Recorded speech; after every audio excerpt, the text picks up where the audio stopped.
olahraga dimanapun Anda berada. Saya Devania Rahma, kembali menyapa Anda dalam acara Game On.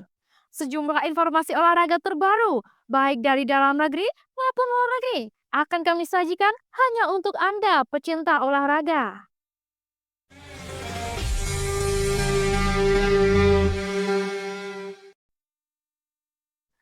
Berita pertama datang dari Liga Eropa. Tottenham Hotspur berambisi meraih gelar Liga Eropa mengalahkan Manchester United. Titel itu akan menjadi tanda kesuksesan Spurs musim ini.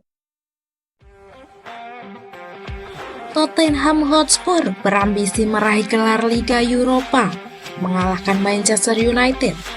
Titel itu akan menjadi tanda kesuksesan Spurs musim ini. Tottenham berhasil melaju ke final Liga Eropa pada Jumat 9 Mei 2025.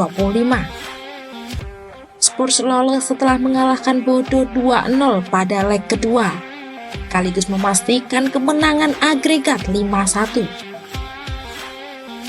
Manchester United akan menjadi lawan Tottenham di final Liga Eropa. Setan Merah lolos ke partai puncak usai mendepak wakil Spanyol Athletic Bilbao. Liga Eropa pun menghadirkan duel dua tim papan bawah Premier League.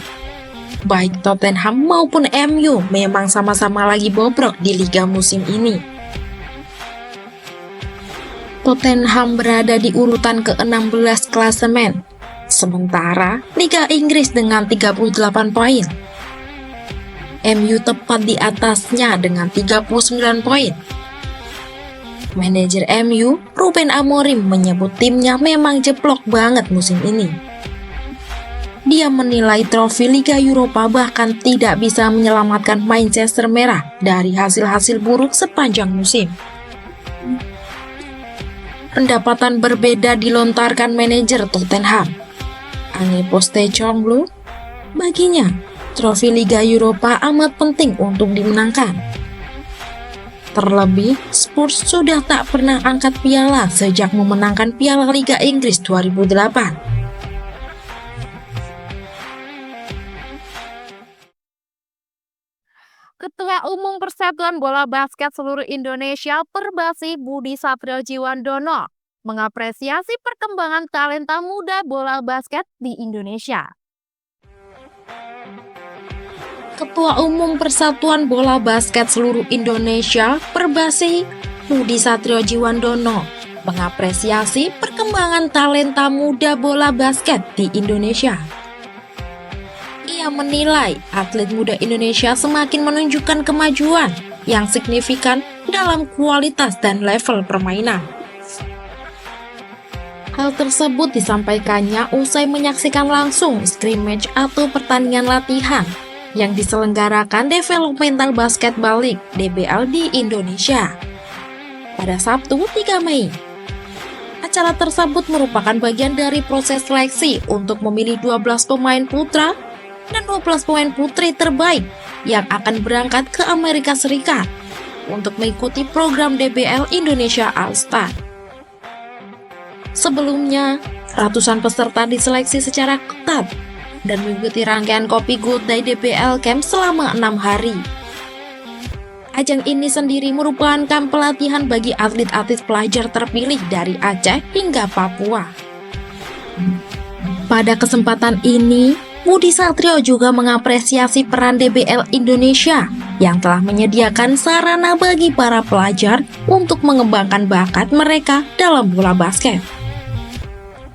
Menurutnya, DBL Indonesia bukan hanya sebagai kompetisi, tetapi juga sebagai wadah yang memberikan peluang bagi para pemain muda untuk mengasah kemampuan mereka di level yang lebih tinggi. Budi Satrio juga memberikan selamat kepada 12 pemain putra dan 12 pemain putri yang telah terpilih untuk berangkat ke Amerika Serikat. Ia mengatakan rangkaian seleksi ini bukan hanya menjadi ajang pencarian bakat, namun juga merupakan bagian dari visi yang lebih besar untuk mengembangkan ekosistem bola basket Indonesia.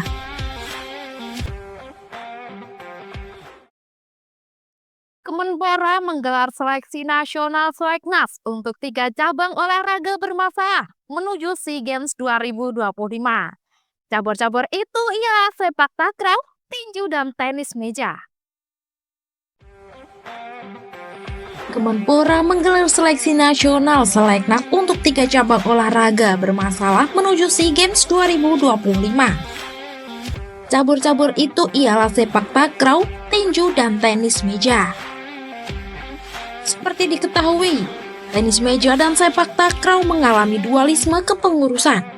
Sedangkan induk Federasi Tinju atau pengurus Pusat Persatuan Tinju Amatir Indonesia PP Pertina secara resmi dicoret dari keanggotaan Komite Olimpiade Indonesia. PP Pertina terpaksa dikeluarkan dari daftar anggota KOI karena keputusan mutlak dari Komite Olimpiade Internasional. IOC meminta semua NOC yang ada di dunia harus melepaskan afiliasinya dengan cabang olahraga tinju yang berafiliasi dengan International Boxing Association. Jadi, kami akan membuka seleksi nasional bagi atlet di seluruh Indonesia untuk 3 cabang olahraga, yaitu tenis meja, tinju, dan sepak takraw.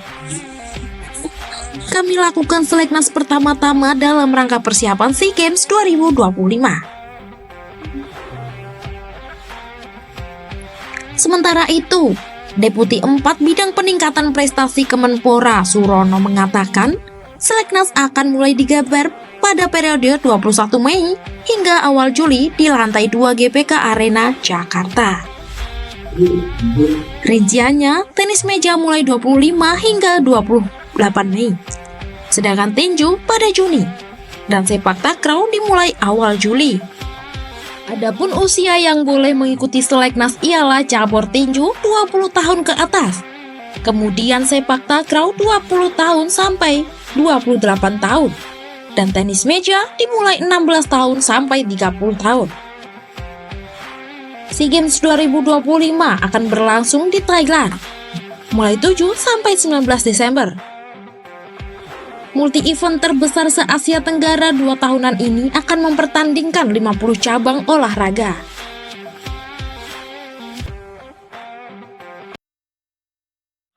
Paris Saint-Germain melangkah ke babak final Liga Champions musim ini. PSG sukses singkirkan Arsenal di semifinal dengan agregat 3-1. Neves sungguh jadi tembok pertama pertahanan PSG. Pemain muda itu dalam trek mengejar rekor Gennaro Gattuso, perihal terbanyak tackle di Liga Champions. PSG melangkah ke babak final Liga Champions musim ini. PSG sukses singkirkan Arsenal di semifinal dengan agregat 3-1. PSG dipenuhi para pemain muda, rata-rata usia skuadnya di angka 26 tahun. Tak sedikit pemain berusia di bawah 25 tahun jadi andalan pelatih Luis Enrique. Salah satunya adalah gelandang tengah Neves, masih berusia 20 tahun. Dilansir dari Squawka, Neves total sudah mengemas 57 tackle di sepanjang Liga Champions musim ini. Neves bisa mengejar rekor yang dipegang Gennaro Gattuso, 59 tackle. Ya, Gattuso masih pegang rekor dengan pemain lakukan tackle terbanyak di musim Liga Champions. Berperan sebagai gelandang bertahan, pemain asal Portugal itu baru direkrut PSG pada musim panas 2024 kemarin dari Benfica. Neves total sudah bermain di 49 laga pada seluruh kompetisi musim ini. Muda dan berbahaya, Neves jadi tembok pertama pertahanan PSG yang kukuh.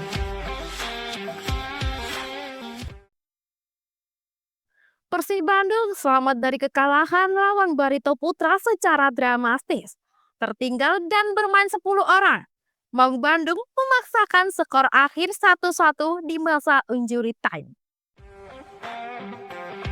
Persib Bandung selamat dari kekalahan lawan Barito Putra secara dramatis. Tertinggal dan bermain 10 orang, Maung Bandung memaksakan skor akhir 1-1 di masa injury time.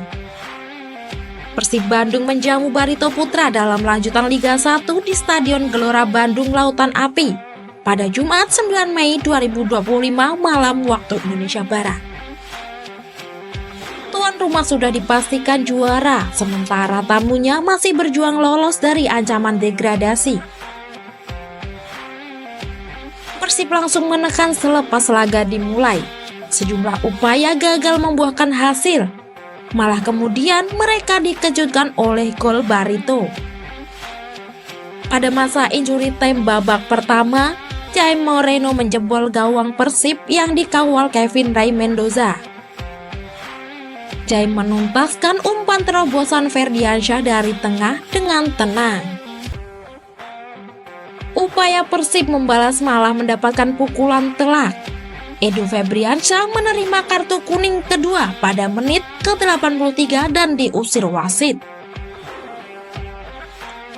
Saat kemenangan sudah di depan mata Barito Putra, Persib menyamakan skor. Gol bunuh diri Yuswanto Aditya pada menit ke-99 menyelamatkan Persib dari kekalahan. Hasil ini juga menghindarkan Persib dari kekalahan beruntun setelah sebelumnya dibungkam Malut United. Sementara buat Barito Putra, hasil imbang ini menempatkan mereka di posisi 15 dengan 31 poin. Laskar Antasari terancam dilewati Semen Padang yang belum memainkan laga ke-32.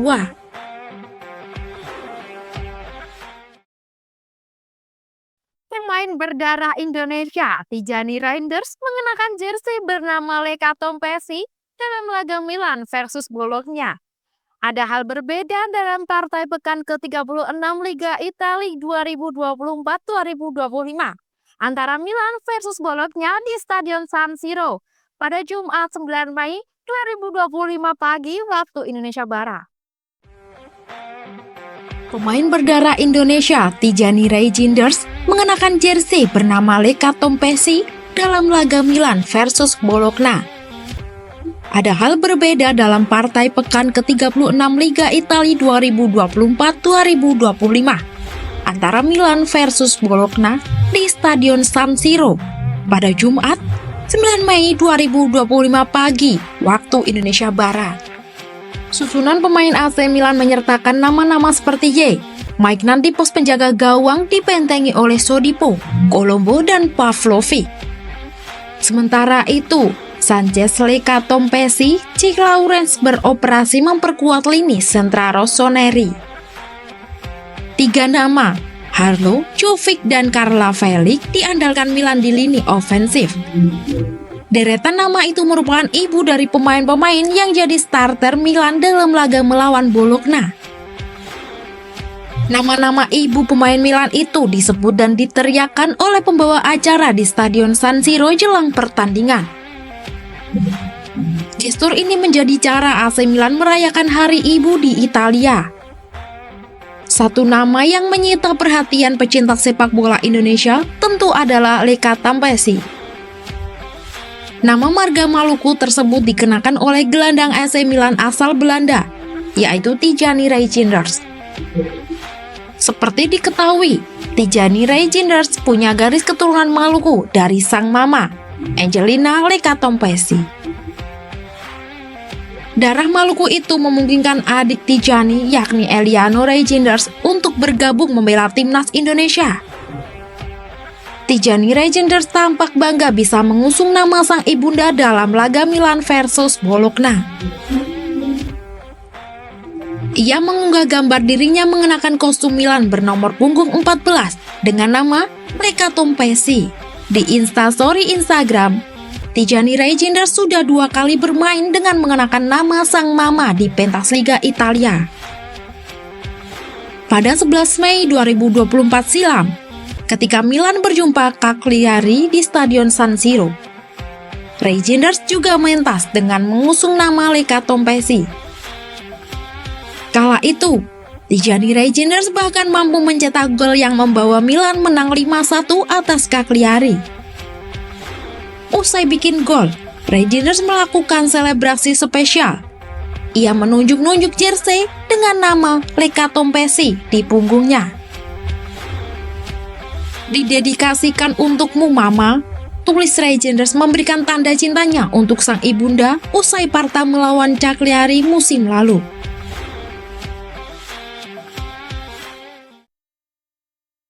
Langkah Manchester United ke partai puncak dipastikan lewat kemenangan atas Bilbao pada leg kedua semifinal pada Kamis 8 Mei 2025 atau Jumat waktu Indonesia Barat.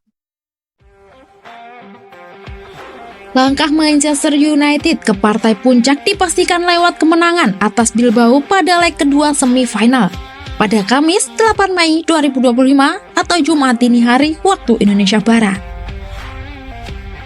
Bermain di kandang sendiri, Old Trafford Setan Merah menghajar tamu dari Spanyol dengan skor 4-1. United sempat dibuat was-was karena kebobolan lebih dulu oleh gol Mikel Jorginho saat laga berjalan setengah jam. Setelahnya, United mengamuk dengan mengelontarkan 4 gol balasan. Mason Mount, Casemiro, dan Ramos Hojlund bergantian menjebol gawang Bilbao. Nama yang disebut pertama menorehkan 2 gol. Jadilah United maju ke partai puncak dengan kemenangan agregat 7-1. Jalan United menuju final sangat mulus karena tak tersentuh kekalahan. Tim asuhan Ruben Amorim menuntaskan fase liga dengan finish di posisi ketiga klasemen sambil mengemas 18 poin. United berhasil mengumpulkan 5 kemenangan dan 3 hasil seri dari 8 laga dalam tahap pertama kompetisi. Masuk babak 16 besar, United imbang 1-1 pada leg pertama kontra Real Sociedad dan menang telak 4-1 di pertemuan kedua. Kemudian The Red Devils menyingkirkan Lyon dari perempat final 1-1 dan 5-4. Bilbao pun menjadi korban terakhir Man United setelah dilibas 2 leg langsung. Real Madrid diprediksi bakal tampil ngotot tak mau menelan kekalahan 4 kali beruntun saat melawan Barcelona di Liga Spanyol akhir pekan ini. Real Madrid diprediksi bakal tampil ngotot tak mau menelan kekalahan 4 kali beruntun saat melawan Barcelona di Liga Spanyol akhir pekan ini. Carlo Ancelotti memiliki resep tambahan untuk membantu mendongkrak mental pasukannya jelang duel melawan Barcelona. Real Madrid akan melakoni bentrokan rutin melawan Barcelona pada pekan ke-35 Liga Spanyol. Los Blancos bertemu ke Stadion Luis Companys Minggu 11 Mei 2025 dengan waktu kick-off pukul 21:15 waktu Indonesia Barat. Momen El Clasico kali ini bak pertandingan hidup mati bagi pasukan Carlo Ancelotti. Real Madrid masih tertinggal 4 poin dari Barcelona pada klasemen pekan ke-34. Madrid mengoleksi 75 angka, sedangkan rival bebuyutannya sudah 79. Apabila kalah, bisa dibilang peluang juara Vinicius Junior dan kawan-kawan diambang kemusnahan. Barcelona dapat memperlebar jarak menjadi 7 poin. Dengan hanya 3 partai tersisa, margin sebanyak itu disertai rapor hit-to-hit memihak Blaugrana menjurus mustahil untuk dikejar. Musim ini Barca sudah menghadirkan 3 mimpi buruk untuk Madrid. 3 kali El Clasico digelar, 3 kali pula Los Blancos jadi pecundang.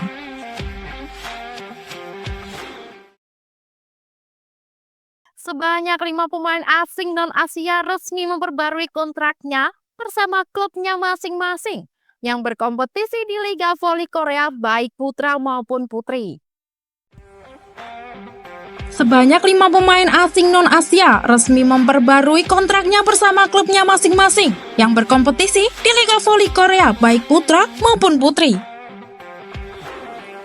5 pemain asing non-Asia yang bermain di Liga Voli Korea musim lalu akan kembali beraksi di musim depan.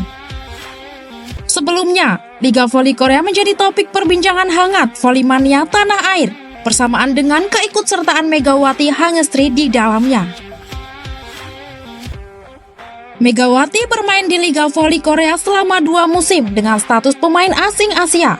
Ia membela Red Sparks pada 2023-2024 dan 2024-2025. Namun kebersamaan Megawati bersama Red Spark telah resmi berakhir. Pevoli berjuluk Megatron itu menolak untuk memperpanjang kontraknya dengan Red Spark. Beda dengan Megawati, pemain asing non-Asia berikut ini memilih keputusan sebaliknya. Termasuk dua pemain asing yang kini bermain di Proliga 2025, yakni Leonardo Leiva Martinez dengan Kylie Rusli.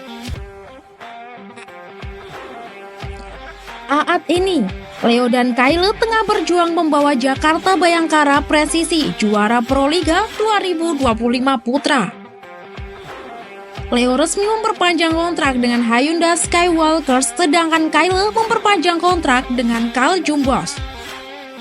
Musim lalu, Leo dan Kylie sama-sama membawa timnya ke final laga voli Korea. Hasilnya, Leo lah yang keluar sebagai juaranya. Hyundai Skywalkers juara Liga Voli Korea 2023-2024 seusai menang atas Carl Jumbos dengan skor agregat 3-1. Jakarta Pertamina Enduro dan Jakarta Popsivo Poluan berlaga pada Grand Final PLN Mobile Proliga 2025.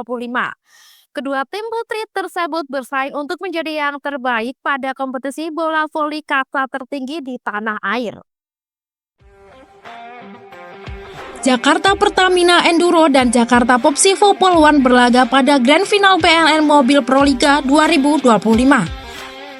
Kedua tim putri tersebut bersaing untuk menjadi yang terbaik pada kompetisi bola voli kasta tertinggi di tanah air. Duel Jakarta Pertamina kontra Popsivo Poluan berlangsung di Gor Among Grogo, Yogyakarta pada Sabtu 10 Mei pukul 19 waktu Indonesia Barat. Jakarta Pertamina dan Popsivo Poluan pernah memenangkan gelar juara Proliga Jakarta.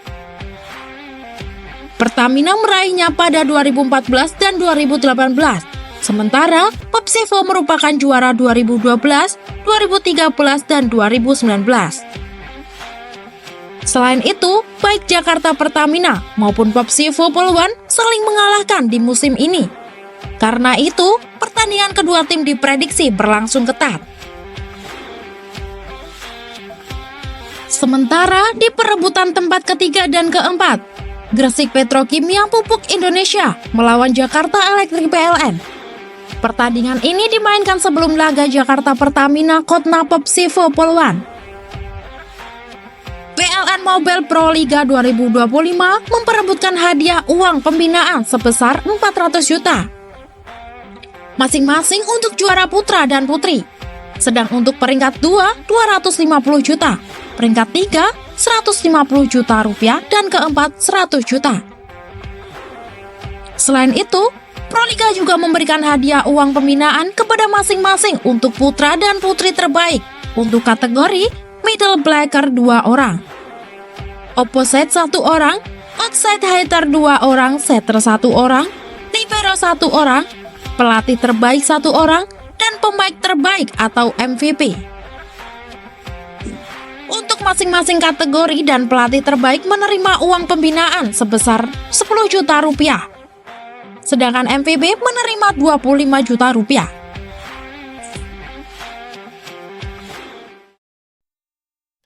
Baik mitra olahraga, informasi tadi sekaligus menjadi penutup episode kali ini.